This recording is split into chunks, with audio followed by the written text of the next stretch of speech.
continuar adorando ao Senhor, você pode levantar suas mãos. Se você ora em outras línguas, você pode orar em outras línguas nesse tempo. Querido, Jesus veio trazer o céu para a terra, amém? Ele habita em nós. Querido, Ele veio trazer o céu para a terra. E hoje Ele habita em nós, Cristo vive em nós. E eu declaro essa atmosfera do céu alcançando a tua vida, a tua casa. Ei,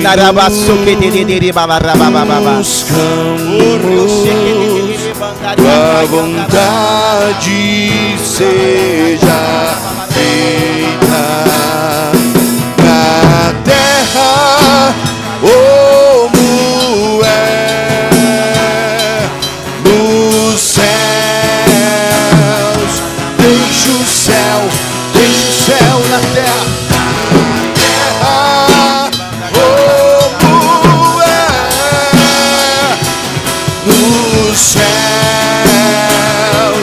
Deixa o céu descer,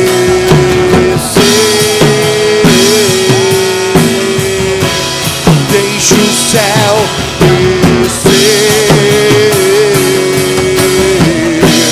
deixa o céu descer, deixa o céu descer, oh,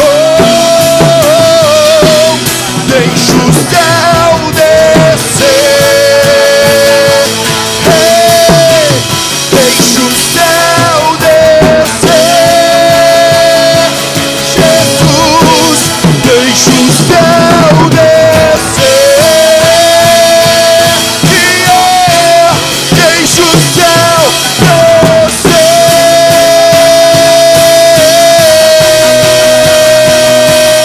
pois teu é o reino teu, é o poder e tua é a glória pra sempre, pra sempre. Oh, teu é o reino teu, é o poder e tua. Oh, teu é o reino teu, é o poder e tua é a glória. Oh, aleluia, Pai, nós te adoramos nessa noite, nesse lugar. Nós bendizemos o teu nome, Jesus. Cristo vive em nós. E eu declaro essas realidades do céu alcançando a tua vida nessa noite no nome de Jesus. Sabedoria do alto. Saúde que há no céu.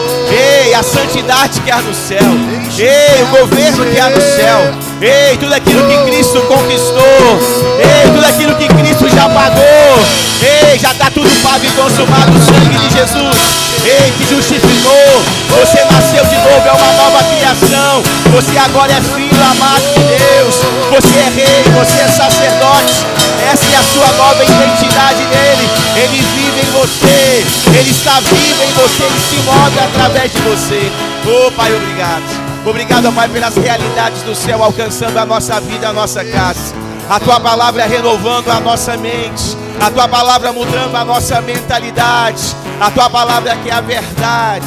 Ei, Pai, destruindo fortalezas na mente nessa noite no nome de Jesus. Ei, eu oro por espírito de sabedoria e de revelação. Espírito de sabedoria e de revelação alcançando você nessa noite. Ei, olhos espirituais abertos. Olhos espirituais abertos para discernir a vontade do seu Pai, para discernir aquilo que Cristo já conquistou, aquilo que já está pronto, aquilo que já está feito, aquilo que é necessário você crer, possuir e avançar. Crer, possuir e avançar. Ei, espírito de sabedoria. Ei, espírito de sabedoria e revelação. Olhos espirituais abertos. A tua palavra, Pai, que é viva, que é eficaz, que é espírito e vida, alcançando a vida do meu irmão e da minha irmã nessa noite. Pai, obrigado. Obrigado, Pai, por espírito. Pelo espírito de sabedoria e de revelação sobre a vida de cada um de nós. O Espírito Santo. Nos guiando por toda a verdade, nos ensinando todas as coisas. Ei, o maior habita em você. Ele habita em você. Ele está vivo em você. Ei, você tem a unção dos santos. Ele te guia por toda a verdade.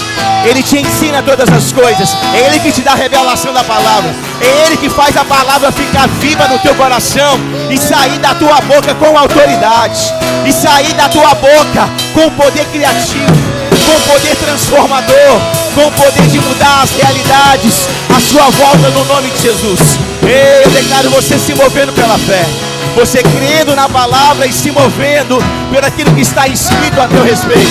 Ah, Pai, obrigado. Obrigado, ó Pai, pela unção, ó Pai, cooperando.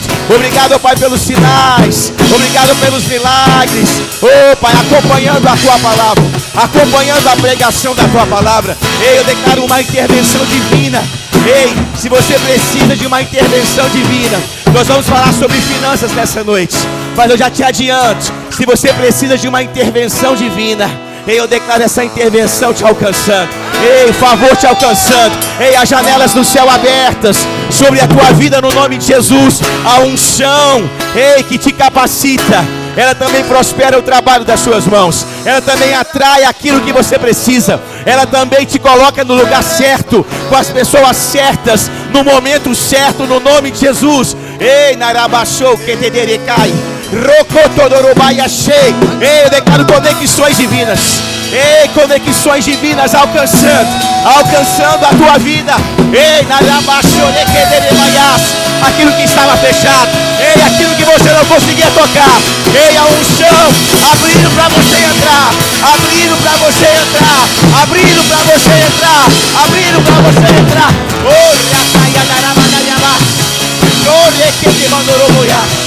Ei, Ele é bom. Ele é bom, Ele é poderoso. Ele é bom e Ele é poderoso. Ah, Ele é bom, Ele é poderoso. Ei, Ele é bom e Ele é poderoso. Ei, narabachore que de mandaria.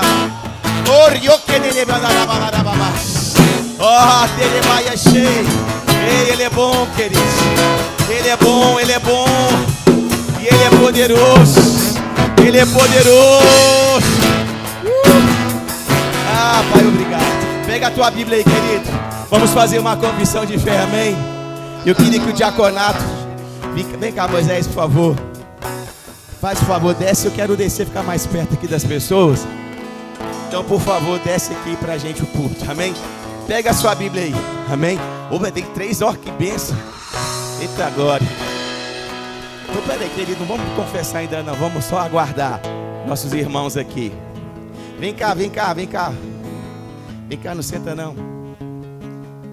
Fica aqui do lado do Fabrício, do Moisés, por favor. Pastor Moisés. Vocês conhecem o pastor Moisés, gente? Eita glória. Aleluia. Rapaz, tem que fazer. Ó, eles estão até calculando o ângulo ali agora. Entendeu? Para ver se, né, vai estar na posição correta. Aleluia. Fica aqui os 3. Vamos dar uma salva de palmas para os nossos irmãos. Amém. Que bênção. Obrigado. Vocês são uma grande bênção. Amém? Então pega a sua Bíblia comigo aí. Diga assim: eu sou o que a Bíblia diz que eu sou. Eu tenho. Não, presta atenção no que você está dizendo. Eu tenho o que a Bíblia diz que eu tenho. E eu posso fazer tudo que ela diz que eu posso fazer. Amém? Aleluia, glória a Deus. Obrigado, louvor. Sabe, querido, isso é uma verdade absoluta, ainda que você não acredite nela. Sabe por quê, querido? Porque Deus, Ele não depende da minha fé para existir. Deus não depende da sua fé para existir. Ele existe. Creia você nele ou não. Pode sentar. Amém, aleluia. Mas eu te encorajo pelo Espírito Santo a crer na palavra de Deus. A crer que Deus é bom, que Ele é poderoso, que Ele é galardoador. A entender quem Ele é. Sabe, quando você entende quem Deus é, fica mais fácil acreditar no que Ele diz. Quando você não conhece com perfeição ou com maturidade quem Deus é, fica mais difícil acreditar naquilo que Ele diz. Por isso, quanto mais você o conhece, mais fácil se torna você viver pela fé. Querido, o justo, ele só tem um estilo de vida. Só tem um jeito de você viver na presença de Deus como justo. E não é fazendo promessa. Amém? Só tem um jeito de você viver na presença de Deus como justo. E não é fazendo grandes sacrifícios. Amém? Só tem um jeito de você viver como justo na presença de Deus. Não é se dedicando ao seu chamado de 24 horas por dia. O único jeito de você viver como um justo na presença de Deus é pela fé. E fé é acreditar no que você não vê. Você quer agradar a Deus?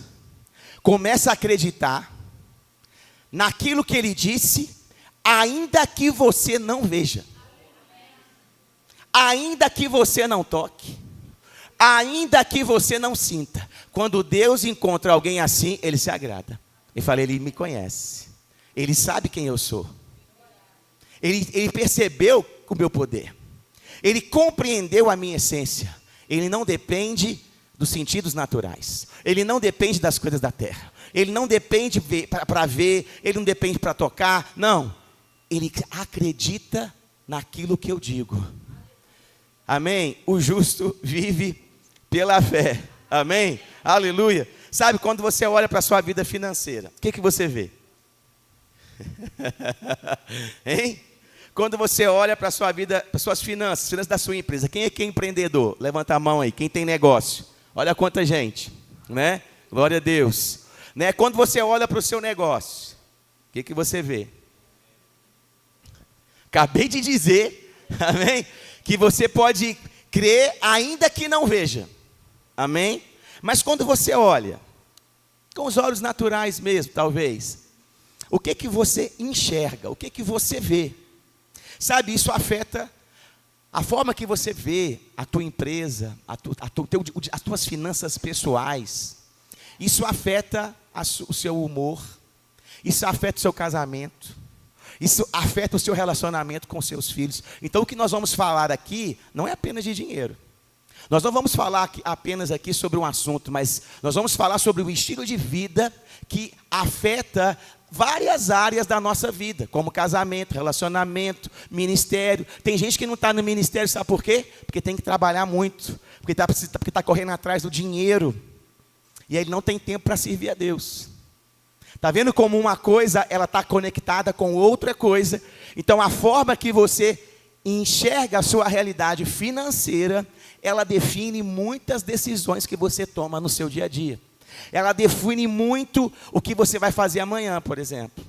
O que você vai fazer no próximo mês. Por isso que eu fiz essa pergunta, né? Quando você olha para a sua realidade financeira, o que você vê? Você vê dívida? Você vê boleto? Você vê dificuldades? Você vê escassez? É isso que você enxerga quando você olha para essa realidade? Sabe, como eu já disse aqui, querido, em Cristo, nós não vivemos pelo que vemos. Nós vivemos por aquilo que cremos. Se você precisa ver para crer, muito prazer, você é Tomé. Porque se você está precisando ver para crer, você tem a mesma fé que Tomé teve. E quando Jesus encontrou com ele, Jesus reprovou a fé que Tomé tinha. Porque era uma fé pautada na mente natural. Era uma fé natural, que só acreditava naquilo que poderia tocar ou poderia ver.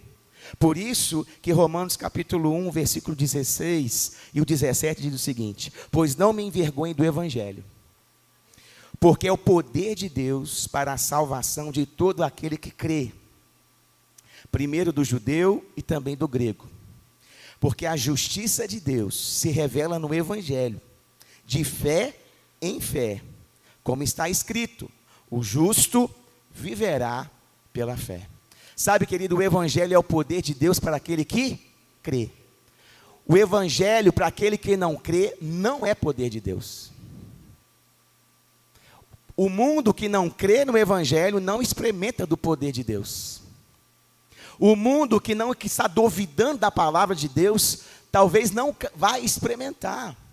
do poder de Deus que salva, que cura, que liberta, que transforma, que tem a capacidade divina de mudar a vida de qualquer pessoa. Sabe, querido, se você, não importa a realidade financeira que você está vivendo hoje, o Evangelho continua sendo o poder de Deus para a salvação de todo aquele que crê. E salvação, querido, não diz respeito apenas a te levar para o céu. A palavra aqui, né, do original, ela é sozo, ou solteria, ou seja, ela está ligada à preservação, ela está ligada à cura, ela está ligada à proteção, ela está ligada a suprimento, ela está ligada também à vida eterna, à salvação, mas ela está ligada também a uma mudança de vida, a uma transformação, a um suprimento sobrenatural, um favor de Deus especial, alcançando a vida daqueles que creem. Amém? Aleluia. Por isso, querido, nós já somos abençoados. Nós somos abençoados pela fé. Abre comigo a sua Bíblia lá em 2 Coríntios, capítulo 8, versículo 9. Quero ler com você esse versículo. 2 Coríntios, capítulo 8, versículo 9. Porque talvez você ainda não tenha essa consciência. E como eu disse, a forma que você vê a vida, a forma que você se vê, a forma que você enxerga a tua empresa, a forma que você enxerga a sua vida financeira, as suas finanças, ela vai definir muito do seu comportamento e das suas atitudes. Por isso você precisa renovar sua mente com a palavra de Deus. Por isso a palavra de Deus, ela tem que estar no teu coração. Ela tem que sair da sua boca. A palavra de Deus, ela precisa destruir as fortalezas do velho homem que ainda podem estar na sua mente. Porque quando você aceita Jesus, o teu espírito é recriado, mas nada acontece com a sua mente. O dia que eu aceitei Jesus, querido, a minha memória não foi apagada. O dia que eu aceitei Jesus, a minha mentalidade não foi transformada. Não existe o milagre de Manassés que está rolando na internet aí. Não, querido. A tua mente, ela não é apagada. A tua mente, ela não é, sabe, transformada automaticamente só porque, e entenda o só porque, amém? Só porque o Espírito Santo veio habitar dentro de você. Isso é algo maravilhoso, extraordinário. Amém? E define a tua eternidade, define a tua trajetória. Mas a tua mente não muda. Tem crente que tem o Espírito Santo, mas tem a mentalidade antiga. Está na terra prometida com a mentalidade do Egito. É filho, mas vive como escravo. Por quê? Porque ele não renovou a mente, ele não tem ainda o entendimento, a sabedoria, a revelação da verdade. Por isso o diabo consegue prender ele na mentira. Porque quando você não conhece a verdade, você se torna refém da mentira. E o diabo é o pai da mentira, o mestre da mentira. Se Jesus é o mestre da vida, você pode saber que o diabo é o mestre da mentira. Porque ele quer trazer morte, destruição, ele quer roubar, ele quer matar, ele quer destruir. E quando você não tem acesso à verdade, você se torna refém da mentira. Mas olha o que a palavra de Deus diz a nosso respeito, e que está escrito aí em 2 Coríntios, capítulo 8, versículo 9. O apóstolo Paulo falando para a igreja, para os cristãos. Essa carta foi escrita para uma igreja, pessoas que já tinham nascido de novo. E olha o que diz: pois vocês conhecem a graça do nosso Senhor Jesus Cristo, que, sendo rico, se fez pobre por amor de vocês. Para que, por meio da pobreza dele, vocês se tornassem ricos. Querido, o texto, olha o que o texto está dizendo. O texto está dizendo assim, olha, vocês conhecem a graça. Graça é capacidade divina. Graça é favor de Deus. Graça é algo que não depende da sua obra, da sua inteligência, não depende do seu diploma, não depende da tua genética, não depende do teu ambiente familiar, não depende da tua cultura, da época que você vive. Graça é algo que não depende do homem. Graça é algo que só depende de Deus. Graça é um favor, é uma capacidade sobrenatural, amém? Que vem da parte de Deus. E o texto diz: pois vocês conhecem a graça do nosso Senhor Jesus Cristo, que, sendo rico, se fez pobre por amor de vocês. Jesus, querido, ele era rico. E rico aqui não é rico de boas intenções. Aqui a palavra no original, aqui está falando de riqueza mesmo, ou seja, de posse, de ter suprimento, de estar abastecido, de não ter falta de nada, amém? Então o texto está dizendo que Jesus, sendo rico, ele se fez pobre, ou seja, ele perdeu aquela fartura, vamos colocar assim, perdeu aquela condição. E ele fez isso por amor de vocês. Na cruz, Jesus se fez pobre. Na cruz, ele assumiu o quê? A maldição do pecado. E quando a gente vai ler a palavra de Deus, a gente percebe que lá no Éden não havia pobreza. A gente percebe que lá no Éden não tinha falta de nada. A gente percebe que lá no Éden era um lugar de deleite, de prazer, de abundância. A gente percebe que quando Deus fez o homem, Deus colocou o homem nesse ambiente. Deus fez o homem para viver num ambiente de abundância. Deus preparou, inclusive, esse ambiente antes de colocar o homem lá. O Éden era um lugar de prosperidade sobrenatural, um lugar que não tinha falta, que não tinha pobreza, que não tinha miséria. E esse era o lugar que Deus fez para mim e para você. Porque se você é da raça humana, amém? Esse lugar era para a humanidade viver. Mas o que aconteceu? Quando Adão peca, o que acontece com ele? Ele é expulso desse lugar. Ele perde acesso a esse lugar. Ele perde os benefícios de viver nesse ambiente. Ele perde essa condição de abundância, de fartura. E agora a condição financeira, econômica dele é completamente alterada. Porque agora ele deveria trabalhar e viver do seu próprio trabalho. No Éden, ele tinha que trabalhar, mas ele não vivia do seu trabalho. Fora do Éden, ele tinha que trabalhar e ele deveria viver somente do seu trabalho. Ou seja, entrou a escassez e perdeu a abundância. Mas quando Jesus ele vem e morre na cruz, ele assume essa condição humana do pecado, essa maldição que veio sobre a humanidade, que é a pobreza.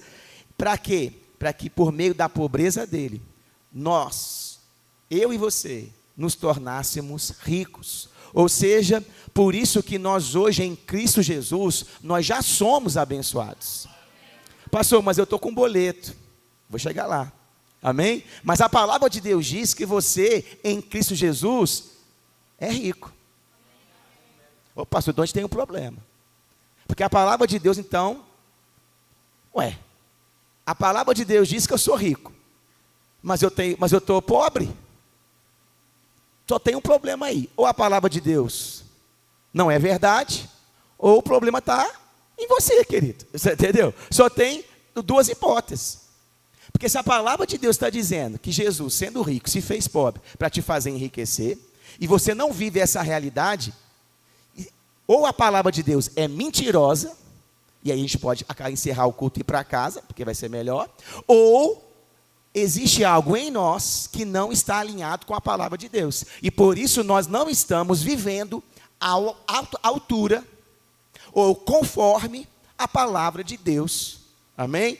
Por isso você precisa renovar, como eu disse, a sua mente com a palavra de Deus. Você precisa entender aquilo que Cristo fez, para que você possa crer.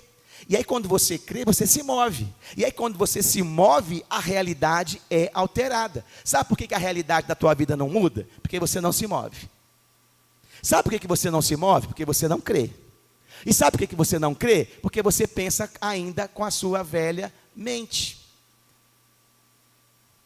Ainda escravo, pobre, miserável, nu, indigno, pecador, longe de Deus.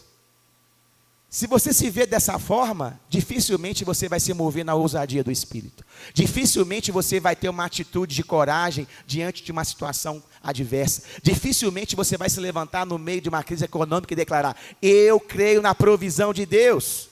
Dificilmente você vai abrir a boca quando o boleto chegar e falar assim: eu sou rico em Cristo Jesus e esse boleto vai ser pago no nome de Jesus.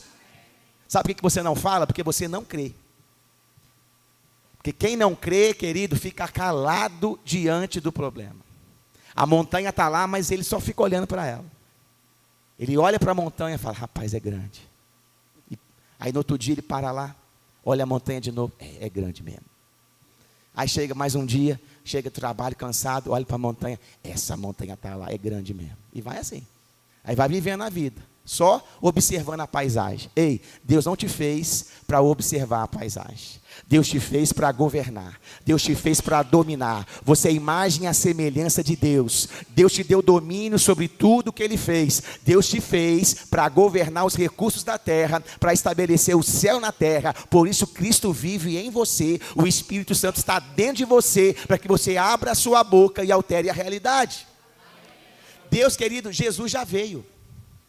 Esse texto, ele é maravilhoso porque ele nos encoraja a pensar de uma forma diferente, mas ele também traz uma responsabilidade, porque se Cristo já me fez rico, e eu não estou vivendo isso, opa, existe algo em mim que talvez está fora do lugar, amém? Ele traz uma autorresponsabilidade para que eu tenha que refletir sobre como eu estou vivendo a minha vida. Sabe? Filipenses capítulo 4, versículo 19 diz: e o meu Deus, segundo a sua riqueza em glória, há de suprir em Cristo Jesus cada uma das vossas necessidades. O apóstolo Paulo, inspirado pelo Espírito Santo, escreve outra carta para outra igreja, para crente, e diz: ei, o meu Deus, segundo a sua riqueza e glória, há de suprir em Cristo Jesus, por causa daquilo que Cristo fez, em Cristo Jesus, cada uma das vossas necessidades. Sabe o que eu vejo nesse texto? Eu vejo um Deus que pode e um Deus que quer. Eu vejo um Deus que pode, porque o texto, o meu Deus, na sua riqueza, amém, em glória. Ou seja, um Deus poderoso, um Deus que não tem falta de nada, um Deus que tem todos os recursos, um Deus glorioso, um Deus poderoso, um Deus que pode fazer as coisas. Mas mesmo sendo tão grande e tão poderoso, Ele está interessado em cada uma das suas necessidades. Deus pode, querido, porque Ele é poderoso, para fazer infinitamente mais. E tudo aquilo que pedimos ou pensamos, pelo poder dEle que opera em nós. É o que a palavra de Deus diz. E Ele está interessado. Sabe esse boleto que você tem que pagar na empresa? Sabe essa receita baixa na tua empresa? Sabe essa necessidade de você ter que encontrar um fornecedor melhor para o seu produto ficar mais competitivo? Deus está interessado em suprir essa necessidade também. Talvez você, não, pastor, Deus não está preocupado com isso não. Mas olha o que a Bíblia diz. Olha o que a sua Bíblia está dizendo. Está dizendo que Ele está o que? O meu Deus, segundo a sua riqueza em glória, há de suprir em Cristo Jesus cada uma das vossas necessidades. Ou seja, todas as necessidades Deus está interessado em suprir. Não existe nenhuma necessidade daqueles que estão em Cristo Jesus que Deus não está interessado em suprir. Amém? Deus pode, querido, e Deus quer. Sabe, não falta recurso em Deus. Não tem escassez no céu. Não falta dinheiro no reino de Deus. Amém? Não falta poder em Deus para fazer o milagre. Em Deus não está faltando nada. Deus é poderoso, amém? E o melhor, como um bom pai, Ele está interessado em você. Ele está interessado em te alcançar. Ele está interessado em te suprir. Ele está interessado a cuidar de você. Ele não é o seu pastor? Ele não é o seu bom pastor? Pastor, né, essa figura de linguagem aí do texto, pastor não é aquele que conduz o rebanho, que dá alimento, que supre. Então, Ele está interessado, amém, em suprir cada uma das suas necessidades. Amém? Deus é o nosso Pai, querido. Em Cristo Jesus, Ele também é o nosso Pai. E todo pai está interessado em suprir as necessidades dos filhos. Mas talvez você pergunte assim, então, por que eu estou com dívidas e dificuldades? Por que eu não estou vivendo isso plenamente? E eu quero falar aqui 2 pontos, rapidamente, nos 20 minutos que me restam, para a gente poder entender um pouco isso. Abra comigo a sua Bíblia, lá em 1 Timóteo capítulo 6. 1 Timóteo capítulo 6, nós vamos ler o versículo 9 e o versículo 10. Porque nós acabamos de ver que pela fé, nós somos abençoados em Cristo Jesus. Nós acabamos de perceber que a maldição do pecado foi anulada em Cristo, ali na cruz do Calvário. Nós acabamos de perceber que hoje a nossa realidade espiritual é uma realidade de pessoas abençoadas, ricas, prósperas. Mas isso é uma realidade o quê? Espiritual. Isso não acontece fisicamente, automaticamente, para todo mundo. Você concorda? Porque se acontecesse automaticamente, no ambiente físico, para todo mundo, todos nós aqui talvez não teríamos, ninguém de nós teria boleto ou estaria passando por um aperto financeiro. Amém? Mas, embora essa seja uma realidade espiritual, ela não acontece automaticamente. É necessário que eu e você façamos alguma coisa. É necessário que eu e você tenhamos um posicionamento, uma postura, para que essa realidade espiritual alcance a nossa vida. E olha o que diz aí 1 Timóteo capítulo 6, versículo 9. Olha o que diz. Mas os que querem ficar ricos caem em tentação, em armadilhas e em muitos desejos insensatos e nocivos, que levam as pessoas a se afundar na ruína e na perdição. Porque o amor ao dinheiro é a raiz de todos os males. E alguns, nessa cobiça, se desviaram da fé e atormentaram a si mesmos com muitas dores.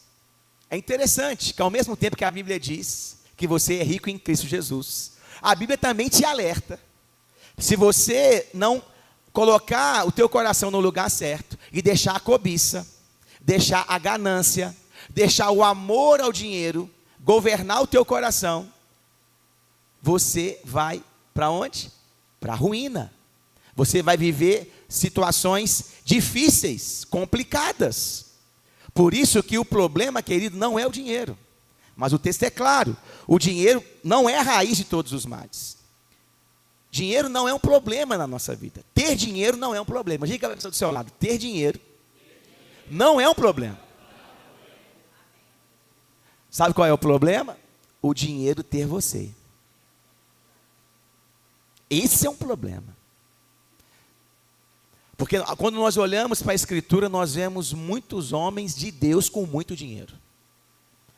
Abraão, Salomão, Davi, todos eles, se fossem hoje, seriam considerados milionários. Então nós vemos muitos homens com muito dinheiro, mas que não tinham o coração no dinheiro. Por outro lado também nós vemos homens que não tinham muito dinheiro, mas que tinham o coração no dinheiro. Na ganância, na cobiça. E se tornavam escravos das riquezas. E esse é o problema, querido. O problema não é a quantidade de dinheiro que você tem. O problema é se o dinheiro tem você. Se ele governa a sua vida. E aí ele passa a ocupar o lugar de Deus. Em Mateus capítulo 6, versículo 24, Jesus diz: ninguém pode servir a dois senhores. Ninguém pode servir a Deus e às riquezas. Por quê? Porque ou você vai agradar um e desagradar o outro. Sabe, Deus quer sim prosperar o trabalho das suas mãos. Deus quer te fazer uma pessoa próspera, bem-sucedida no seu negócio. Mas talvez ainda não aconteceu, porque ainda o dinheiro governa a sua vida. E dessa forma Deus fica impedido de manifestar a sua bondade e a sua fidelidade. Porque se o amor ao dinheiro é a raiz de todos os males, como Deus te ama, Ele não vai te dar mais dinheiro. Entende? Porque Ele quer o seu bem. Ele não quer que você abandone a fé, porque é o que o texto está dizendo. Olha só, porque o amor ao dinheiro é a raiz de todos os males. E alguns, não todos, amém? Alguns, nessa cobiça, nesse desejo por mais, o que aconteceu? Se desviaram da fé e atormentaram a si mesmo com muitas dores. Sabe, querido, como eu disse, o problema não é o dinheiro, mas o amor ao dinheiro, a cobiça pelas riquezas, a ganância por cada vez mais. Isso vai te levar à ruína. E você precisa servir a Deus e dominar os recursos. Você não pode servir às riquezas e deixarem elas dominarem a sua vida. Você precisa servir a Deus e dessa forma você vai conseguir dominar os recursos. Quem é que te domina? Você domina o dinheiro que você tem ou o dinheiro que você tem te domina? Quem estabelece o que você faz? Você é inspirado pelo Espírito ou você consulta a conta bancária?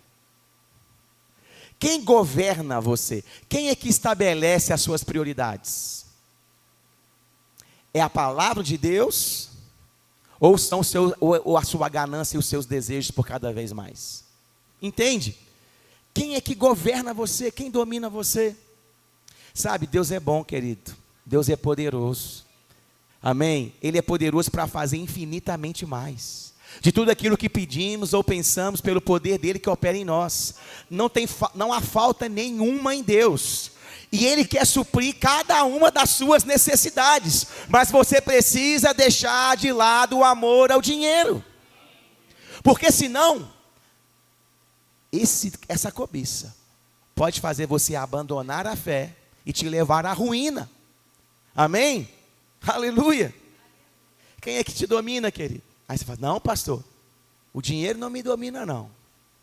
Não, eu amo ao Senhor. Vamos fazer um teste aqui agora? Vamos ler, olha, eu vou ler com vocês Gênesis capítulo 14, versículo 18. Porque aqui Deus instituiu algo que até hoje serve como um teste para verificar se nós amamos mesmo a Deus ou se nós amamos mais o dinheiro. Se nós servimos a Deus ou se nós servimos o dinheiro. Deus institui, querido, um caminho que justamente preocupado com a nossa saúde financeira, para que a gente não se tornasse escravo do dinheiro. Olha o que aconteceu em Gênesis capítulo 14, eu vou só falar o contexto rapidinho. Abraão, aqui no caso ainda era Abrão, ele tinha acabado de voltar de uma grande vitória. Ele tinha vencido 3 reis. Naquela época, quando você vencia o inimigo, você podia recolher os despojos de guerra. Querido, só para você entender, despojo de guerra não é panela furada, não. Está entendendo? Não é o que sobrou. Não, o cara mandou uma bomba, aí explodiu tudo, aí não sobrou nada, ele foi lá e pegou o resto. Não, não é ferro velho não, querido. Despojo de guerra é a riqueza que o cara tinha no reino dele. Você está entendendo? Era tudo que o cara tinha de mais valioso. Ele venceu 3 reis. Se Abraão já era financeiramente estável, depois desse aqui ficou milionário. Porque Deus concedeu ele uma grande vitória. E com isso veio também, consequentemente, riquezas. E olha o que ele faz.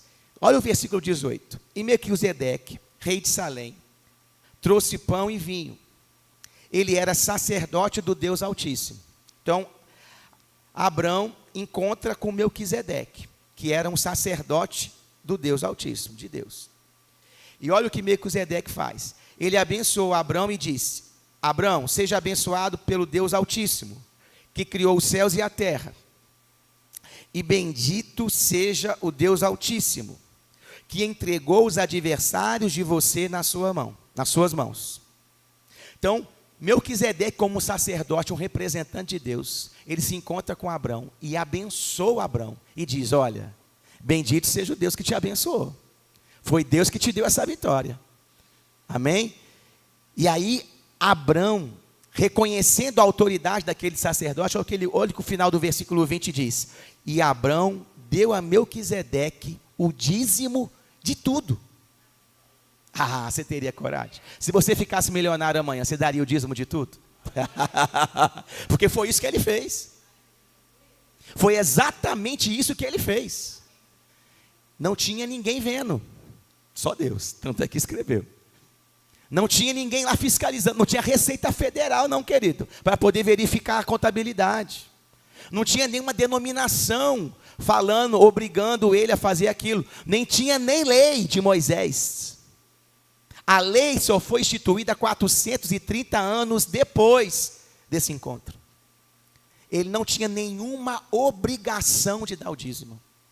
Se ele virasse as costas, se ele falasse assim: Melquisedeque, valeu, amém, estamos juntos, e fosse embora, ele não estaria pecando.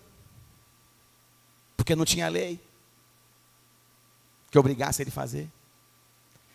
Mas aqui, Abrão demonstra para mim e para você, que quando a gente ama ao Senhor de verdade, e não o dinheiro, ainda que não tenha lei, ainda que eu não seja obrigado, eu vou honrar a Deus com tudo que eu tenho. Eu vou honrar a Deus com tudo que eu tenho. Mesmo adquirindo muito dinheiro naquela vitória, ele foi fiel ao Senhor. Sabe, querido, dizimar é um sinal de submissão a Deus. É um sinal de gratidão a Deus. Foi isso que ele demonstrou. Ele demonstrou submissão e ele demonstrou gratidão. Ele reconheceu que a vitória quem tinha dado para ele era Deus. E ele se submeteu à direção de Deus, reconhecendo Melquisedeque como sacerdote. E ele entregou para o sacerdote o dízimo. Não fez um fax para o céu, ou um pix para algum anjo. Tá certo? Ele foi e reconheceu o representante de Deus na terra ali, era o sacerdote Melquisedeque. Sabe, quando o dinheiro não te domina, você é fiel nos dízimos e nas ofertas. E quando você não é fiel nos dízimos e nas ofertas, isso é um sinal de que o dinheiro ainda te domina. Não tem como escapar. Porque se você não é fiel nesse princípio espiritual, querido, significa que tem algo que ainda impede você de fazer. Então tem algo que está dominando você. E não é a tua fé. E não é a palavra de Deus. Amém? Mas nessa noite, em nome de Jesus, eu declaro você tendo os olhos espirituais abertos e discernindo que o justo vive pela fé. E a fé é a certeza do que eu não vejo. Por isso eu sou livre para dizimar, para ofertar, para ser generoso, para abençoar o reino de Deus, ainda que eu não veja tudo pago. Porque isso é pela fé. Querido, ofertar é pela fé. A gente não oferta quando está tudo bem. Apenas. A gente não dá dízimo quando está tudo bem. Apenas. A gente faz porque a gente ama o Senhor. A gente faz porque nós somos gratos a Ele. A gente faz porque a gente crê. A gente faz, querido, porque eu nasci de novo, eu estava condenado, meu destino era o inferno. Agora eu estou indo para o céu, para com isso. Eu vou dar é tudo que eu tenho. Para. Ei. Eu vou dar é tudo. Eu não vou dar só dízimo, não. Eu vou dar o meu tempo, minha saúde, meus dons, meus talentos, minha família e o resto dos anos da minha vida para Ele.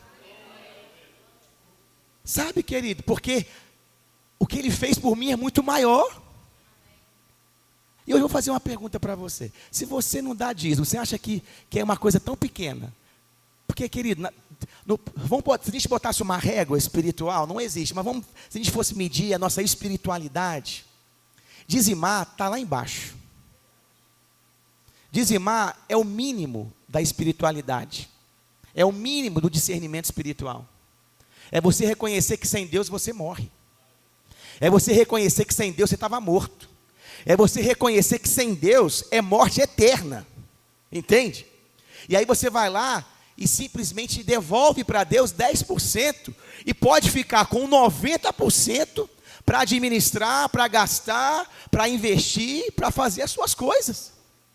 Amém? Se você não é fiel nessa pequena coisa, por que você acha que Deus vai te entregar grandes coisas? Por que você acha que Deus vai te colocar em posições de autoridade e destaque? Por que você acha que Deus vai te dar uma empresa multimilionária, se você não consegue praticar um princípio tão básico, igual o do dízimo? Querido, Deus, Ele não precisa da gente. Somos nós que precisamos dEle. E Deus, Ele vai cumprir o que Ele disse, ainda que eu não goste, ainda que eu não concorde, ainda que eu pense diferente, a palavra de Deus vai continuar sendo a verdade. Por isso, eu te encorajo, renove a sua mente com a palavra de Deus, seja submisso à palavra, pratique princípios espirituais, e se der errado, me procura. Eu vou falar igual eu fiz uma vez quando eu me converti, professor. Eu falei que eu estava evangelizando meu cunhado. Aí ele falando, sabe o que? Eu falei, cara, é o seguinte, vou falar mais nada. Vamos fazer o seguinte, pratica a palavra, 3 meses. Se não acontecer nada, você volta aqui que eu vou comer 3 páginas da Bíblia. Pergunta se ele voltou. Não, hoje ele é ministro da igreja. Entende? Por quê? Porque a palavra de Deus funciona. Quando você pratica a palavra, querido, não tem como dar errado. Amém? Aleluia. Por isso, querido, quem se organiza para dizimar, ele se torna também o quê? Um bom administrador das suas finanças pessoais.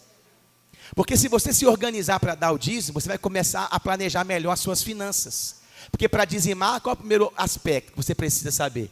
Quanto que você ganha.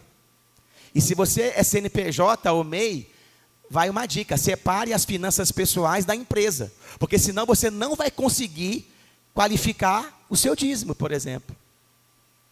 Porque, na verdade, mesmo você sendo um empreendedor, a empresa, ela precisa pagar um salário para você, um prolabore. Amém? E é sobre essa receita que você recebe da empresa que você deve dizimar. Amém? É sobre esse recurso que você deve ser fiel ao Senhor.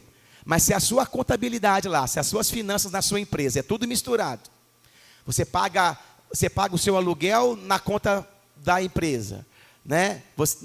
Aí na sua conta pessoa física você paga o fornecedor da empresa. Vai ser muito difícil de você conseguir organizar as suas finanças. E por isso você vai ter dificuldade, inclusive, de praticar o dízimo. Porque está tudo misturado, o que é da empresa e o que é seu. Então, nós temos um contador aqui, depois procura o Marcelo, ele vai te dar orientações de como você conseguir fazer uma melhor gestão financeira do seu negócio, inclusive para você conseguir dizimar. Amém? E eu quero te dar uma outra sugestão aqui. Põe aquela primeira imagem para mim, por favor. O tempo está acabando, glória a Deus. Aleluia. Mas como a proposta, né, é a gente também trazer instrução, eu preparei uma imagem aí que é uma sugestão, querido, de você como organizar o seu orçamento doméstico. Porque embora seja óbvio, a gente tem que falar. Embora isso pareça ser básico, eu tenho certeza que tem muita gente aqui que não faz. E aí vai ficar muito mais difícil de você conseguir, né, botar as suas contas em dia. Deixa aparecer ali. Sabe por quê? Como eu disse, quando você está se esforçando para praticar esse princípio, vai ser necessário você ter uma organização financeira. Vai ser necessário você começar a fazer planejamento. Vai pegar um papelzinho lá, escrever despesas, qualificar essas despesas. Vai ser necessário você qualificar a sua receita. E outra dica, se você é assalariado, né, querido, ou se você ganha lá, exemplo, você tem um salário de 10 mil reais, você vai pagar imposto de renda, amém? Amém? Pague imposto de renda, amém? Aleluia! Querido, o dízimo é sobre o bruto, não é sobre o líquido, porque IPTU, IOF é imposto igual imposto de renda, amém? Então, e são despesas suas, pessoais, é o seu imposto de renda. Então, o correto é você dizimar sobre aquilo que você recebe, amém? Antes mesmo dos descontos dos impostos e taxas, porque o imposto é seu. Jesus falou, dai a César o que é de César, e dai a Deus o que é de Deus, amém? Então vamos lá, isso aqui, querido, não é bíblico, tá? Orçamento pessoal ali não é bíblico, amém? É apenas uma sugestão para você tentar começar a colocar em ordem as suas finanças pessoais, amém? Então uma sugestão, olha só, 10% você vai separar de dízimo, 5% da sua receita, do seu salário, né? Ou do seu prolabore, você vai destinar para as ofertas. Então você vai estar cumprindo os princípios espirituais para que você possa desfrutar dessa prosperidade que Cristo conquistou, dizimando e ofertando. Sugiro que você separe 10% para fazer investimentos. por exemplo, uma previdência privada, ou você pode fazer uma reserva de emergência. Ou seja, você vai precisar ter um pé de meia, amém? Você precisa ter um dinheiro que em caso de emergência, você possa utilizar rapidamente. Como que você faz isso? Começa a separar 10% todo mês. E aí você vai juntando, vai investindo no CDB, numa renda fixa, amém? Vai colocando ali. 50% do seu salário tem que caber, querido, nas despesas essenciais. Moradia, por exemplo, aluguel, IPTU, condomínio, supermercado, gasolina. O ideal é que você consiga pagar isso tudo com 50% do seu salário. Pastor, não dá não. Você vai chegar lá, querido.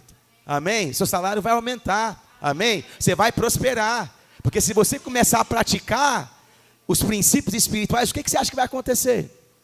É isso que vai acontecer. Amém? A bênção de Deus vai se manifestar na sua vida. E separar, por último ali, ó, uma sugestão, tá? 25% para despesas não essenciais. Por exemplo, lazer, um lanche na rua, uma viagem, entretenimento, vestuário. As mulheres vão lá, mas vestuário? Achei que era essencial. Nem tudo que a gente compra é essencial. Amém? Então, é uma dica para você organizar as suas finanças pessoais. Amém? Por quê, pastor? Porque, querido, se você é fiel no dízimo, mas é descontrolado nas finanças, é Deus enchendo e você esvaziando. Né? Se você gasta mais do que você ganha, isso não é culpa de Deus. Isso é má administração financeira. E a Bíblia diz que aquele que vai construir uma torre, ele para antes e calcula. Para quê? Para que no meio da obra, ele não tenha que parar a construção e passar vergonha. Então, a gestão financeira é nossa responsabilidade, não de Deus. Deus, ele pode fazer milagres? Com certeza, ele é poderoso para fazer infinitamente mais de tudo aquilo que pedimos ou pensamos.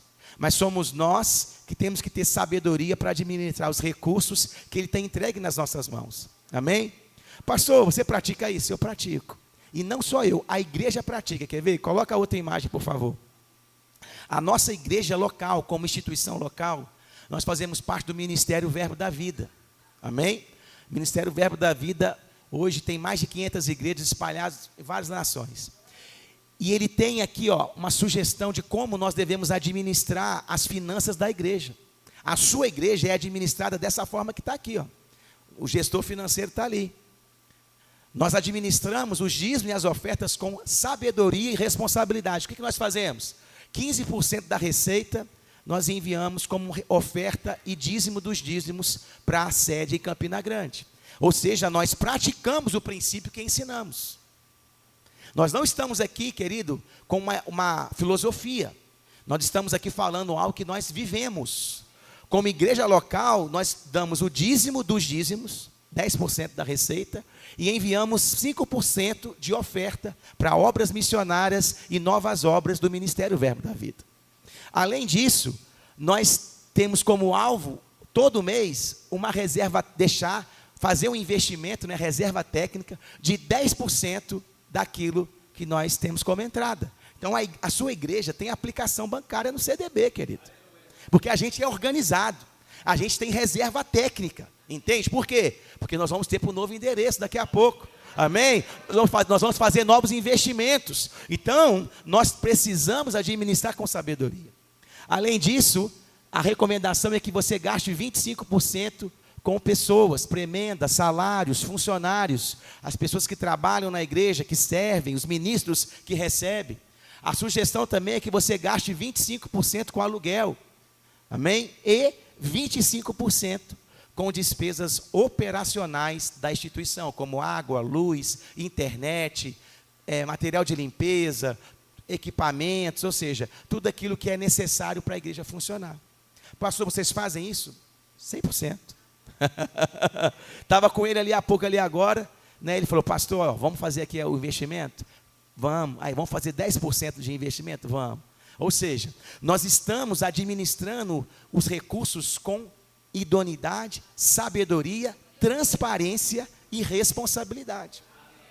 Eu fiz questão de trazer aqui, porque eu gosto de ser transparente, para que você possa entender que o seu recurso que você investe aqui é administrado dessa forma, para você entender que nós estamos cumprindo os princípios espirituais que o próprio Deus instituiu. Sabe, querido, sirva a Deus, sabe, com a sua vida. O louvor pode subir. Sirva a Deus com a sua vida e coloque o dinheiro para trabalhar para você. Não seja um escravo do dinheiro. Sabe por que as finanças estão desorganizadas lá na sua casa ou na sua empresa? Pensa no que você ouviu. Será que você está crendo? Ou você está preso ainda na incredulidade? Será que você está se vendo como alguém que é rico? Ou você se vê como alguém que ainda é pobre? Pastor, mas eu não tenho dinheiro. A fé é a certeza daquilo que eu não vejo. Se você tem que nascer, tem que começar em algum lugar, querido. E tem que começar onde? No seu coração. Tem que começar em algum lugar. E vai começar onde? Vai começar no teu coração. Será que você tem amado o dinheiro? Ou você tem amado ao Senhor? Será que o dinheiro tem sido o seu empregado? Ou o dinheiro tem sido o seu patrão? Ele tem definido as suas escolhas? Ou é você que está governando o dinheiro e botando ele para trabalhar para você? Terceiro ponto. Será que você tem sido fiel nos dízimos e nas ofertas e tem praticado esse princípio espiritual para que a bênção de Deus continue operando na sua vida, na sua empresa e nos seus negócios? Porque a fé sem obras, ela é morta. Amém? É necessário que eu pratique a palavra para que a minha fé continue operante, continue viva e eficaz. Amém? Queria que você ficasse de pé. O louvor pode estar tocando alguma música. Sabe, aquilo que você pensasse naquilo que você ouviu. Sabe, o propósito dessa noite é trazer esclarecimento sobre essa área financeira da nossa vida. E Deus quer ser, querido, Deus é o socorro bem presente. Ele quer te arrancar você talvez dessa situação de aperto e de dificuldade. E como nós lemos aqui, Ele é que vai te suprir cada uma das nossas necessidades, segundo a sua riqueza e glória em Cristo Jesus. Deus pode e Deus quer, queridos. Amém? Deus pode e Deus quer. Oh, aleluia. Por isso eu te encorajo a se posicionar pela fé. Amém? Queria que você fechasse os seus olhos. Queria que você orasse ao Senhor nessa hora. Ore pela tua vida financeira. Ore pela tua empresa. Quais são as dificuldades que você tem vivido ali naquele ambiente? Existem pressões financeiras que você precisa avançar? Ah, querido, é a tua fé que vai fazer essas coisas mudarem. É as palavras que saem da sua boca, é a tua obediência à palavra de Deus, é a prática desses princípios espirituais que vai fazer a sua vida ser totalmente transformada e mudada no nome de Jesus. Começa a olhar para a montanha e falar: ei, montanha, eu vou abrir a minha boca. Ei, montanha, eu não vou ficar mais parado. Ei, montanha, você não vai mais governar a minha vida. Ei, montanha, você vai sair do meu caminho. Eu vou avançar, porque o maior habita em mim, Cristo vive em mim. E eu já fui abençoado com toda sorte de bênção espiritual nas regiões celestiais em Cristo Jesus. Ei, Jesus, Ele se fez pobre para que você possa, querido, ser abençoado. Ele se fez pobre para que você fosse enriquecido.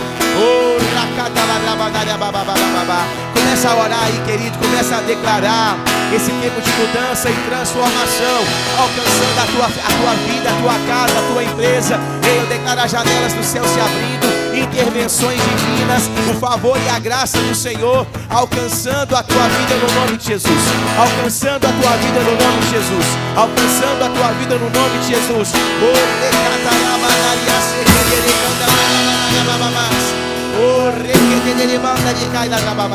Olhos espirituais abertos, olhos espirituais, discernindo a palavra que é viva e eficaz. Crendo e falando, crendo e falando, crendo e falando, crendo e falando em nome de Jesus.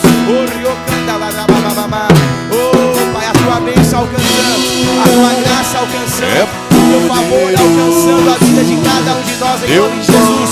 O Senhor é poderoso, o Senhor é poderoso para fazer infinitamente mais, infinitamente mais. E tudo aquilo que pedimos ou pensamos, tudo aquilo que pedimos ou pensamos, pelo teu poder que opera em nós, pelo teu poder que opera em nós.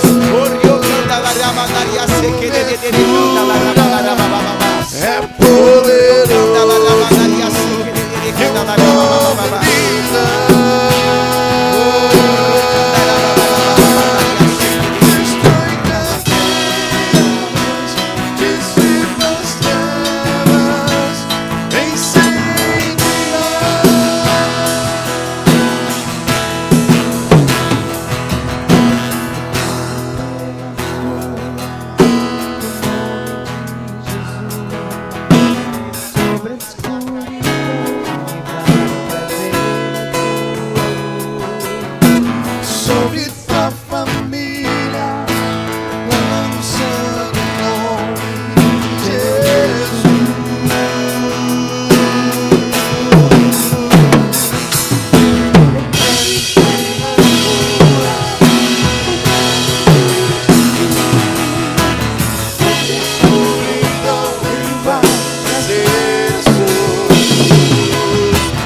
Sobre tua família, lançando o nome de Jesus.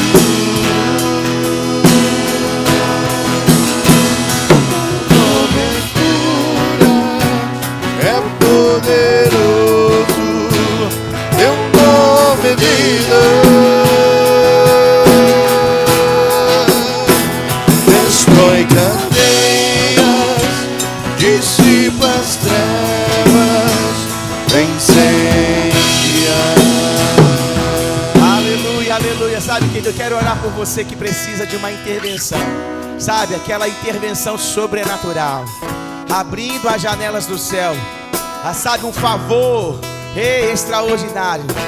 Quero orar por você. Queria que você levantasse a sua mão aí, ou viesse aqui à frente, se você desejar, para que nós possamos orar e declarar essa intervenção do Senhor alcançando a tua vida. Sabe, Malaquias, no capítulo 3, versículo 10, diz o seguinte: tragam todos os dízimos à casa do tesouro, para que haja mantimento na minha casa.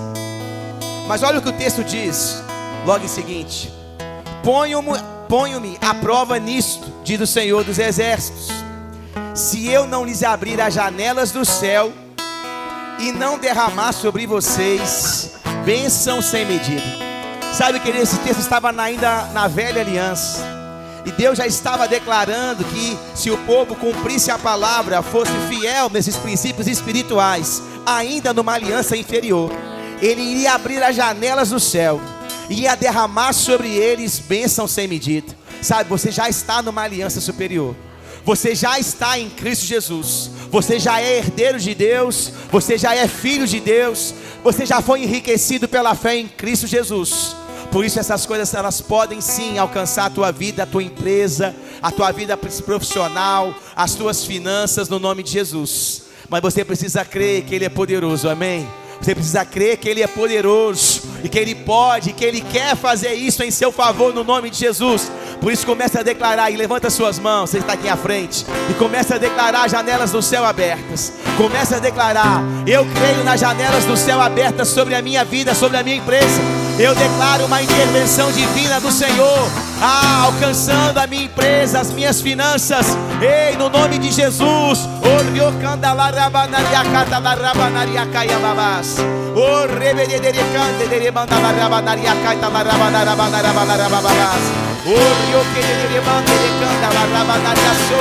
Ei, céus abertos, ó Pai, sobre a vida deles. Ei, assim como está escrito na tua palavra, a fidelidade atraindo a bênção, e não vai deixar essa luta me matar. Ei, no nome de Jesus, espero me tomar. Ei, sendo liberada, sendo liberada. Por mais pressão que seja a situação, intervenções do Senhor, intervenções palma do de Senhor suas na tua mãos. vida, no nome de Jesus. Choro dura uma noite, mas a alegria ela vem pela manhã. Eu creio, eu creio. A fidelidade atraindo favor, a fidelidade atraindo. O choro dura uma noite, mas a alegria ela vem pela manhã. Eu creio, eu creio.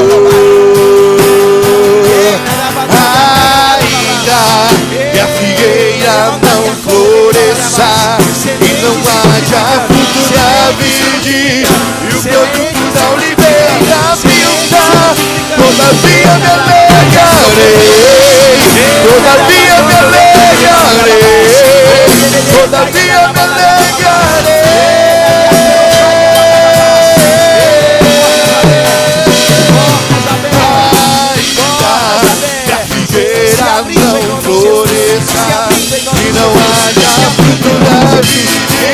E o produto da oliveira me dá.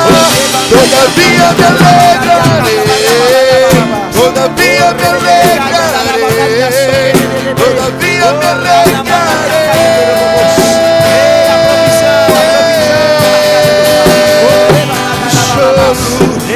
choro dura uma noite, mas alegria. A revelação da paternidade. A revelação da paternidade. Choro dura uma noite, mas alegria. Ela vem pela manhã.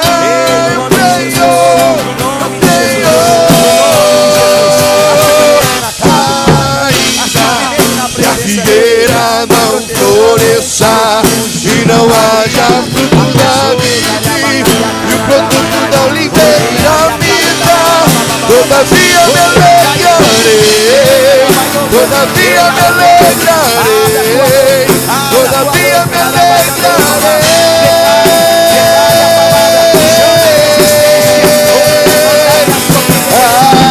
Ainda que a figueira não floresça e não haja fruto da vide, e o produto da oliveira me dá. Todavia me alegrarei, todavia me alegrarei, todavia me alegrarei.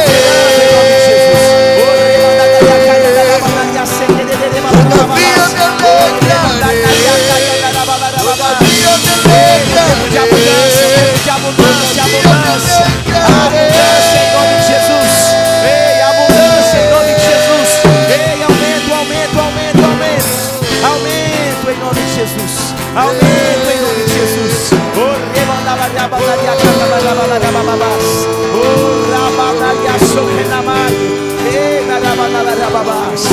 Ele pode e Ele quer. Ele pode e Ele quer. Há de suprir cada uma das suas necessidades. O meu Deus, da sua riqueza e glória, há de suprir cada uma das suas necessidades. Em nome de Jesus. Ele pode, Ele pode, Ele quer. Em nome de Jesus.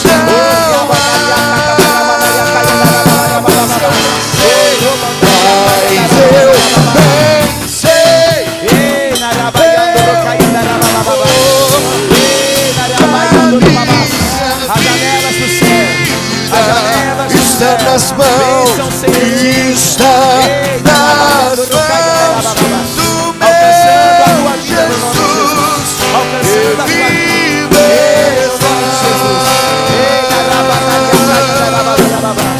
confiando e descansando no Senhor, no nome de Jesus. O Rabanaria Catarabana.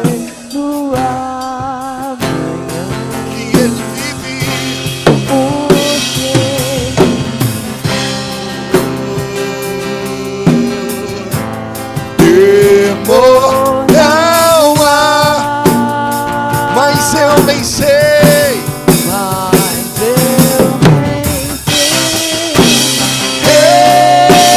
sei que a minha vida